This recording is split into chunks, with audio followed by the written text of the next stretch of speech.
नमस्कार. माझं नाव गौरी तळेगावकर. वाचनव्रताच्या आजच्या भागात मी स्मिता जोगळेकर यांच्या मन, माणूस इत्यादी या कादंबरीतला काही भाग वाचत आहे. गाणी उमलतच असतात, सुखात आणि दुःखातही. गाणी आपल्या जगण्याचे अविभाज्य अंग. कधी वाटतं उदास मनाने केलेल्या रचना अधिक जीवघेण्या असतात.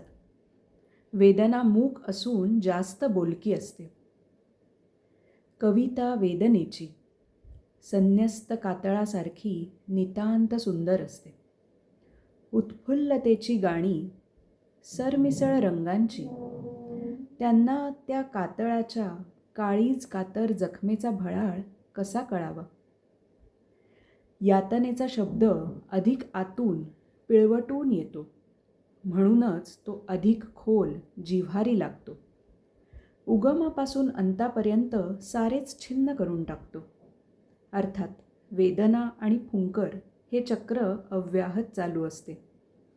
जगण्याच्या विविध टप्प्यांवर कोणी किती कसे आणि कुठे कुठे सावरले मला. माझेच पट मीच उलगडून बघत राहते. खरं तर काही हातांच्या मोहिनीमध्ये आपण घट्ट गुरफटलेले असतो. कालांतराने हा हात सुटत चालल्याची आणि एका टप्प्यावर तर संपूर्णच सुटून गेल्याची जाणीव आपल्याला होत असते. एक हात सुटत असताना दुसरा हात तिथेच आसपास येऊन उभा असतो, परंतु आपण त्या आधीच्या हाताच्या गुंफीमध्ये एवढे गुंतलेलो असतो की या येऊन थबकलेल्या हाताची आपल्याला पुसटशीही जाणीव होत नाही. परंतु जेव्हा तद्दन निराशेचे सारं काही संपल्याचे क्षण थेटच येऊन उभे राहतात, तेव्हा हाच मघाचा खोळंबलेला हात आश्वासनाचं वचन घेऊन समोर उभा राहतो आणि तेव्हा त्याचं मोल लख्खकन जाणवून जातं आपल्याला. आपण कुठेतरी कानकोंडेही होतो. का ताटकळवले आपण याला? अशी ती कोणती मोहिनी आरूढ होती आपल्या मनावर? असे ते कोणते पडदे होते की एवढे स्वच्छ पवित्र काही आपल्याला दिसू शकलं नाही? किती हात कोणकोणत्या टप्प्यांवर आले, न बोलता धरले गेले.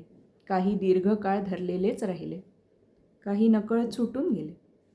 हेच तर दृश्य अदृश्य हात धरले होते मी, कधी कळत कधी नकळत.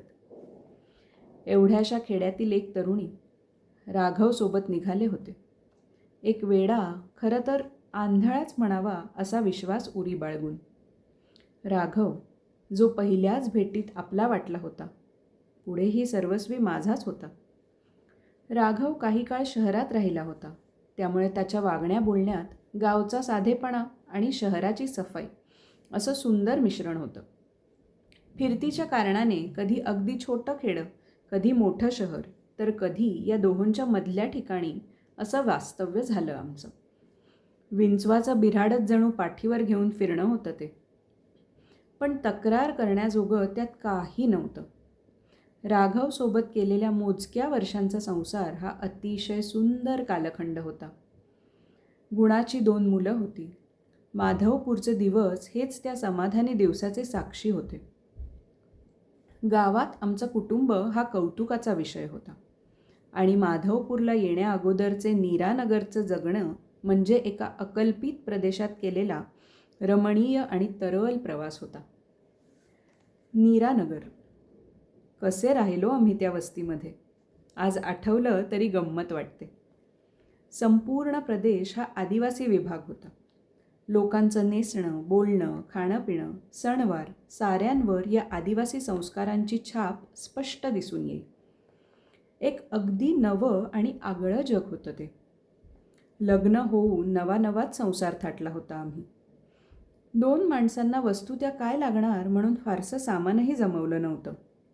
परंतु संसार प्रत्यक्ष करताना मात्र एक गोष्टीची गरज भासू लागली. मोजकीच 4 ताटं, वाट्या, भांडी घेऊन केलेला पहिल्या दिवशीचा भोजन सोहळा खरोखर अविस्मरणीय होता. वरण, भात, कोशिंबीर आणि सोबत आणलेला लाडू चिवडा असा भरगच्च बेत झाला त्या दिवशी. पण त्याला काही निराळीच गंमत होती, गोडवा होता. हल्लीच्या काळात खुलेआम चर्चेल्या जाणाऱ्या हनीमून नावाच्या गोष्टीची तेव्हा फारशी कल्पनाही नव्हती आणि एवढी चैन परवडण्यासारखी परिस्थितीसुद्धा नव्हती. त्याच त्या आमच्या आदिवासी वस्तीतल्या एका खोलीतच आमचा मधुचंद्र साजरा झाला आणि मी आणि राघव त्या गोष्टीवर मनमुराद हसलो. ना कोणी वडीलधाऱ्या मामा मावशींनी ना मित्रमैत्रिणींनी कोणत्याच गोष्टीची कल्पना दिलेली. या विषयात काही पुस्तके कामी येऊ शकतात एवढे ज्ञान देणारेही कोणी नव्हते. मिळणाऱ्या मासिक पगारातला बराचसा हिस्सा घरभाडं, दूध आणि किराणा तसंच घरी पाठवली जाणारी रक्कम या मार्गाने संपून जाईल. शिल्लक टाकावी असं आम्हाला मनातून वाटे जरूर, परंतु वाटणं आणि घडणं यात बरंच अंतर असतं.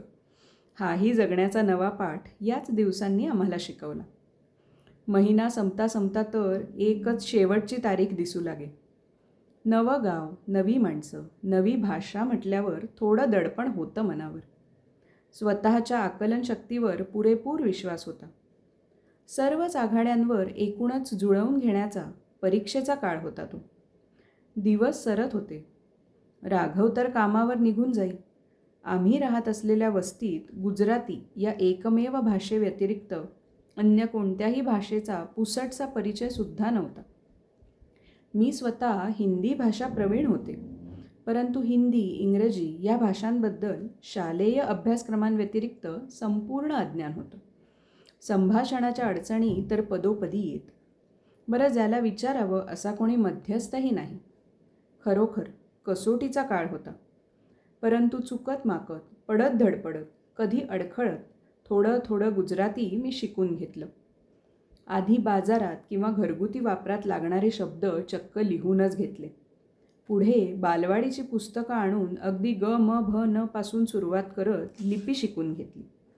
दोन्ही भाषांची जननी एकच असल्याकारणाने भाषा शिकणे म्हणजे पुढे पुढे तर आनंद प्रवासाची कथाच होऊन गेली आणि काही महिन्यातच थेट तिथल्या शाळेत शिक्षिकेची नोकरीसुद्धा मिळाली. आता मी अधिकच आनंदात होते. गावातच जन्म गेल्यामुळे पुन्हा गावच्या वातावरणात रुळायला तसा वेळ लागला नाही. माणूस नेहमीच मैत्रीसाठी, सहवासासाठी आसुसलेला असतो. मलाही मित्र हवे होते. बोलायला, विचारांचे आदानप्रदान करायला अवसर हवा होता आणि तेथील गावकरीही बोलण्यास उत्सुक होते. मी आणि राघव एक एक माणूस जोडत गेलो आणि एक सुंदर काफिलाच तयार झाला जणू.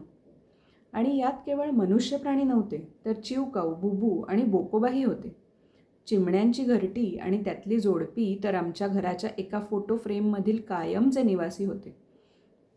आमचे राहण्याचे ठिकाण म्हणजे बैठी घरं होती. आजच्या पद्धतीप्रमाणे त्या काळी प्रत्येक घराला स्वतंत्र शौचालय नसे. विधी करता म्हणून काही अंतर दूरवर चालत जावे लागे. आमच्या वास्तव्याच्या काही दिवसातच माझ्या लक्षात आले की मी जेव्हा जेव्हा या कामाकरता निघत असे तेव्हा एक बोकोबासुद्धा माझ्यासोबत नियमितपणे येत असे. अगदी माझ्या पायापायात करत तो तिथवर येई, माझी वाट बघत बसल्यासारखा बसे आणि पुन्हा परतीच्या वाटेवरही माझी सोबत करी. मीही मग चालता चालता त्याच्याशी काही बाही बोलत असे. एकूण त्या विरळ वस्तीच्या दूर दूर पसरलेल्या घरांमधून चालताना या माझ्या मित्र बोक्याची संगतसुद्धा खूप आधार देऊन जाईल. या साऱ्या सोबत्यांना, सख्या सवंगड्यांना सोडून पुढे माधवपूरला जाताना अक्षरशः डोळ्यात पाणी आलं होतं. नीरानगरच्या आठवणी अगदी नाजूक मलमली गोफाप्रमाणे मी मनाच्या कुपीत जतन करून ठेवल्या आहेत. नीरानगर सोडताना जाणवले की मी आणि राघवनी नकळत माणसांची केवढी माया जमवली होती. हीच माणसं, त्यांचं प्रेम, त्यांच्या आठवणी आणि नव्या भाषेचं सुंदर बक्षीस मला या गावाने दिलं होतं. मुख्य शहरी भाषाच नव्हे तर अवीट गोडीची आदिवासी बोलीसुद्धा या गावाने मला प्रेमाने शिकवली होती. एक टप्पा पार करून आम्ही दुसऱ्या टप्प्यात शिरत होतो तेव्हा 2चे 3 झालो होतो. आणखी एक चालता बोलता जीव सोबत घेऊन आम्ही माधवपूर नावाच्या स्वप्नाच्या गावात प्रवेश केला. माधवपूर म्हणजे माझ्या आयुष्याच्या अनेक पदरी, अनेक रंगी आठवणींचं जन्मस्थान. माधवपूरनं मला कधी आपलंसं केलं त्यालाही कळलं नाही आणि मलाही. राघवच्या नोकरीच्या निमित्ताने त्याचा अनेक लोकांशी संबंध येई आणि गावच्या शिरस्त्याप्रमाणे हे संबंध केवळ ऑफिसपुरते न राहता कौटुंबिक होऊन जात. वास्तविक हा एक उपचार होता किंवा कार्यालयीन कामकाजाचा एक भाग. परंतु खुद्द राघवने त्याच्या कामाला औपचारिक स्वरूप कधीच दिलं नाही आणि परिणामस्वरूप लोकही राघववर एवढं भरभरून प्रेम करत की आपलं परकं असं काही राहतच नसे. त्या त्या ऋतूचं पहिलं पीक आलं की टवटवीत ताज्या भाज्या, रसरशीत फळं, लुसलुशीत हुरडा, अनेक प्रकारच्या शेंगा, म्हैस व्यायली की खरवस किंवा खरवसाचं दूध, असं बरंच काही प्रेमाने न्हायलेलं ऐवज आमच्या घरी येऊन रीता केला जाई. पहिलं पीक राघवच्या घरी देण्यासाठी म्हणून राखून ठेवलं जाई. देवाला नैवेद्य दाखवावा त्याप्रमाणे त्या वस्तू राघवसमोर अक्षरशः पेश केल्या जात. मग आमच्या नको नको म्हणण्याला किंवा एवढं सगळं कशाला अशा वक्तव्यांना कोणी फारसं विचारत नसे. उलट राघवने याच वस्तू प्रेमाने घेतल्यावर त्या देणाऱ्याच्या चेहऱ्यावरून आगळाच आनंद ओसंडून जाई. यात कुठेही हिशेबाचे हिशेब नसत, तर निखळ प्रेमाची देवाणघेवाण असे. कधीतरी शेतांमध्ये राघवसाठी खास हुरड्याचा किंवा उंधियूचा कार्यक्रम ठेवला जाई. शेतात वाळलेला पालापाचोळा, तण, गोवऱ्या, मोठाली भांडी, मातीची मडकी असा सारा सरंजाम आणला जाई. जमिनीत खड्डा खणून त्यात वाळलेला ऐवज किंवा जळण टाकून त्यात भाज्या भरलेलं मडकं गाडलं जाई. मग निवांतपणी त्या चुलाण्यावर उंधियू नावाचा स्वर्गीय पदार्थ खमंग शिजत राही. आमच्या गप्पांना उधाण येई. पोरं तर वारं प्यायलेल्या वासरांप्रमाणे शेतात हायदोस घालत. हुरडा पार्टी असे तेव्हाही असाच सोहळा जमून येई आणि हुरड्यावर अतिशय चवदार, ताजी, मिरीवाली शेव आणि शेतातूनच काढलेलं लिंबू असा अलौकिक माहोल जमून येई. तोंडी लावायला बोरं, जांभळं, ताजी गाजरं, मटारचे लोण्यासारखे दाणे आणि अपार आनंद असं साहित्य असे. थंडीचा महिना आणि ही अशी संमेलनं म्हणजे काही आगळे वेगळेच अनुभव असत. आणि या साऱ्यामध्ये राघवला अतिशय प्रेमाचं, मनाचं आणि मानाचं स्थान असे. वास्तविक राघव त्यांना देत असलेली सेवा हा त्याच्या पगाराच्या मोबदल्यात त्याने दिलेला ऐवज होता. परंतु खुद्द राघवने नोकरीला कधी केवळ पैसा देणारं साधन म्हणून पाहिलं नाही, तर नोकरीच्या अडनेड्या वेळा, त्रासाचे थकवणारं काम किंवा लोकांची गर्दी वगैरे गोष्टीसुद्धा तो अतिशय आनंदाने झेलत असे.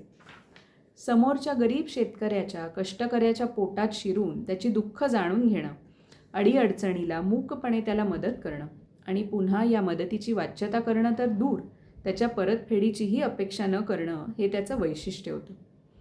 समोरच्या व्यक्तीच्या केवळ डोळ्यात बघूनही राघव त्याचं मन वाचून घेई आणि याच त्याच्या मानवी वागण्याला लोक दैवी वर्तन मानत आणि त्याच्या बदल्यात राघववर आणि पर्यायाने आमच्या संपूर्ण कुटुंबावर अलोट प्रेम करत. त्या गावात असलेली मराठी भाषक माणसं आमच्या घराला जणू त्यांचेच घर समजत. दिवाळीला आमच्याकडे खास चकल्यांचा कार्यक्रम असे, तोही राघवच्या स्पेशल फरमाईशीवरून. घरीच बनवलेली भाजणी, त्याच्या खमंग खुसखुशीत गुलबट चकल्या, सोबत घरचंच ताजं मुलायम लोणी आणि वरून त्या लोण्याहून अधिक मुलायम असा राघवचा आग्रह. भरून वाहणारे डब्बे बघता बघता रिते होऊन जात, पण मित्रपरिवार संपत नसे. चकल्या करण्याचा पसारा पुढे 2-3 वेळा घालावा लागे आणि मित्रांच्या आनंदाला तेवढ्याच वेळा उधाण येई. माधवपूरने आम्हाला एक अतिशय सशक्त, सुंदर सामाजिक जीवन दिलं. माणसामाणसामधला सुसंवाद दाखवला. गावात सार्वजनिक नवरात्रोत्सव आणि गणेशोत्सव साजरा होत असे. त्यातही कमिटीवर राघवची आवर्जून नेमणूक केली जाई. कारभारात अतिशय चोख व्यक्ती म्हणून राघवचा लौकिक होता आणि मेट्रिक म्हणजे त्या काळच्या मानाने खूप शिकलेली स्त्री म्हणून मलाही विशेष आदराचं स्थान. राघवची फिरतीची नोकरी म्हणून विंचवाचं बिऱ्हाड पाठीवर होतं. तरीही माधवपूरचे दिवस आम्हाला काही अंशी तरी स्थिरता देऊन गेले. माझी दोन्ही मुलं शाळेत नेहमी 1ली-2री असायची. नाच, गायन, वक्तृत्व यामध्ये आपली छाप दाखवायची. लेझीम खेळायची. मूल ऑलराऊंडर असावं असा खुळा अट्टाहास कधीच नव्हता, पण मुलांनी यश दिलं एवढं मात्र खरं. बस गोष्टी आपल्या आपणच घडत होत्या. कुठे कुठे खुपणारी पेरभर जाडीचा सोल असलेली चप्पल वर्षाला 1 मिळत असे. मुलांना 1 युनिफॉर्म, घरचे 2 आणि बाहेरचे 2 असे कपडे होते. हे कपडे लोखंडी पेटीच्या एका कोपऱ्यात आबाद सहज जाऊन बसत.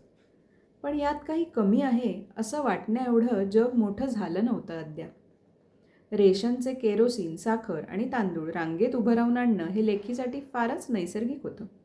आणि ह्याच रेशनवर घेतलेल्या सुती कापड्याचे घरी शिवलेले फ्रॉक घालणं हेही तेवढ्याच मौजेचं.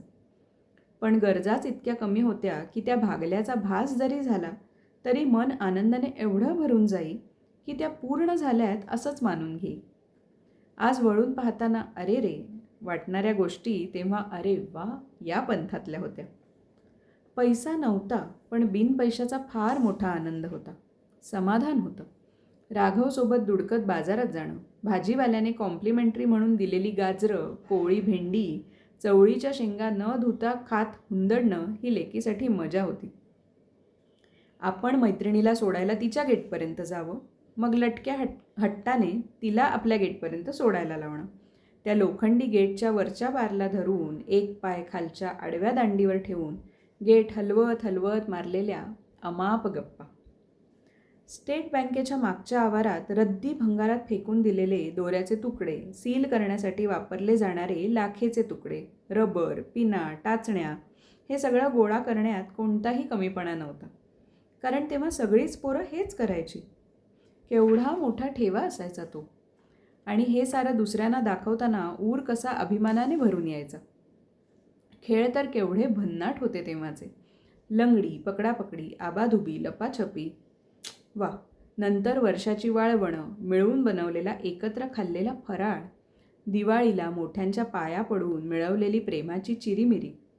पोरांचे खेळच नव्हेत का हे सगळे? गाव म्हणजे एक टिपिकल गाव होतं. सण समारंभ, येणं जाणं, प्रत्येकाने एकमेकांना नावानिशी ओळखणं, मॅनर्सचे फालतू फंडे न जपणं, दिवसभर मोकाट उनाडणं. तरीही संस्कार, संस्कृती असे मोठाले शब्द न वापरता ते फक्त जगणं. बाबा जो मुलांसाठी सर्व काही होता. बारीक डोळे करत मिश्किल हसणारा बाबा, सतत काहीतरी गुणगुणणारा बाबा, चारोळ्यांची चलती ठाऊक नसण्याच्या त्या काळात चटपटीत चारोळ्या करणारा बाबा, दिसता दिसता कुठेतरी ठिपका होत जाईस तोवर ज्याला बघत राहायला ती धडपडायची तो बाबा, आणि डोळे भरून आल्याने तो दिसेनासा झाल्यावर कावरी बावरी होणारी ती, आणि आजही त्याच्या नुसत्या आठवणीने धुसर डोळा करवणारा बाबा. तोच निघून गेला. आयुष्याची गाडी एका संथ पण सुरळीत लयीत धावत होती. मधल्या स्थानकांवर प्रवासी येत होते, भेटत होते, काही सोबत राहत होते. पुन्हा नव्या मुक्कामी नवे चेहरे भेटत होते. प्रवास चालू होता. एकूण आनंद होता. पतंग उडवणे, गरब्यात फेर धरणेही होते. आम्ही बरेच काही ठरवत होतो. तोवर तरी बरेचसे ठरवल्याप्रमाणे घडत होते. परंतु सारं काही अलबेल आहे असं वाटत असतानाच रुळावर काही खडखडाट ऐकू आला. एक असा खडबडीत सांधा आला की सारा प्रवासच खडबडून गेला. एक वेळ सांधा आला असता, काही क्षण डचमळण्याचे गेले असते, पुन्हा सारे पूर्ववत झाले असते तरीही तक्रार करण्याचे काहीच कारण उरले नसते. परंतु एका अप्रिय क्षणी जाणवले की पुढे तर एक रूळच सपशेल निखळून गेला आहे आणि एका रुळावरून धावणे केवळ अशक्य होणार आहे. दूरपर्यंत नजर टाकून पाहिले आणि जाणवले अंतर तर अफाट कापणे बाकी आहे. आपल्यासोबतच्या छोट्या प्रवाशांना सांभाळून नेण्याची आणि अर्थातच स्वतःलाही सांभाळण्याची जबाबदारी केवळ आपल्यावर आहे. गाडी खोळंबू शकते, थांबू शकत नाही. धावणे अपरिहार्य होते. एकाच रुळावरून का होईना, एका पायाच्या शर्यतीप्रमाणे खेचत, रेटत मी निघाले होते. काही काळ थबकलेला, संथ झालेला प्रवास पुन्हा सुरू केला होता. भेगाळल्या वाटेने कधी खडकाळ प्रदेश पार करत लांब जायचे होते एवढेच ठाऊक होते. कसे कुठेवर मलाच ठाऊक नव्हते आणि त्या खडकाळ वाटांना सुद्धा.